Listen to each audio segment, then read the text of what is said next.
Pam Dyson with the St. Louis Center for Play Therapy Training.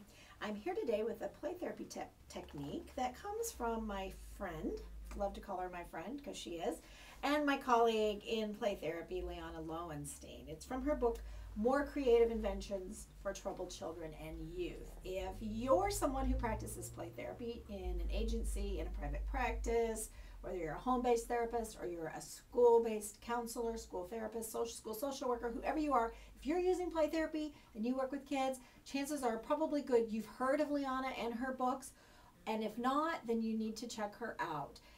She has several books that are just full of play therapy techniques that you can adapt and use with children, adolescents, and families, and also groups as well.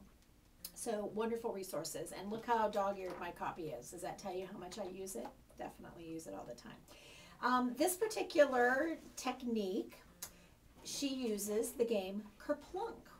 If you're familiar with this game, it's been around a really, really long time. You can purchase it for probably $10 to $15.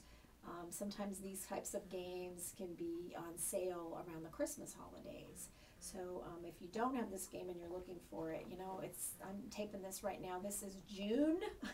It's not going to be, but probably a month or two, the stores are going to start stocking up for Christmas shopping. So it'll be time to start taking advantage of Christmas sale prices on games like Ker-Plunk. The premise of this game is you set up this little tower, and it has these little plastic sticks, kind of like straws. And you have to set the game up, which is the biggest challenge, by aligning these little sticks through the holes in the game. The more you put in, the harder it gets to get those last few in.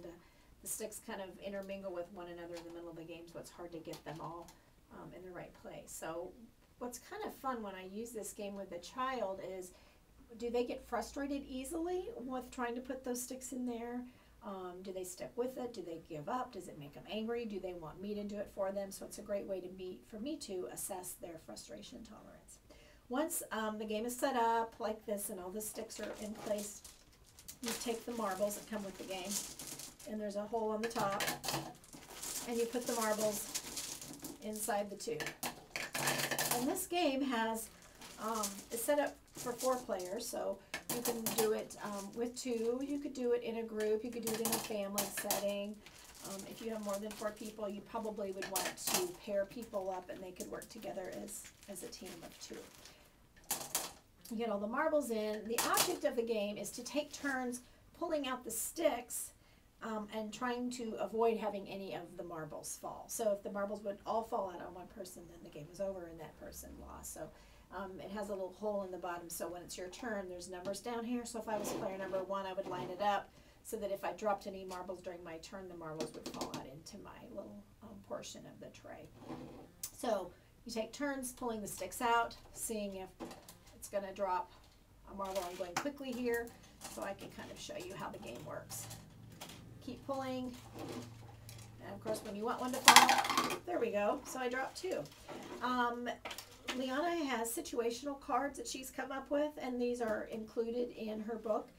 And so when you would drop a marble, then you would also in turn draw one of the situational cards and read it out loud. And her cards are all sort of situational to playing a game, the frustration that comes with losing, someone going out of turn, someone cheating, that type of thing. So here's a question that says, we all hate to lose, so sometimes we cheat in order to win the game. So give an example of a good way to handle cheating. So we would talk about how can you solve that problem if someone else cheats or someone accuses you of cheating. So here's another one. If all the marbles fall, you lose it all. What can you say to yourself so you don't feel bad when you lose a game? So it's a fun way to engage a child, fun way to sort of assess their ability to solve problems. You could certainly tailor questions to any kind of a situation a child may be having. I do that frequently. I see a lot of children in my practice who are just adjusting to a loss in the family, whether that's death, divorce, deployment.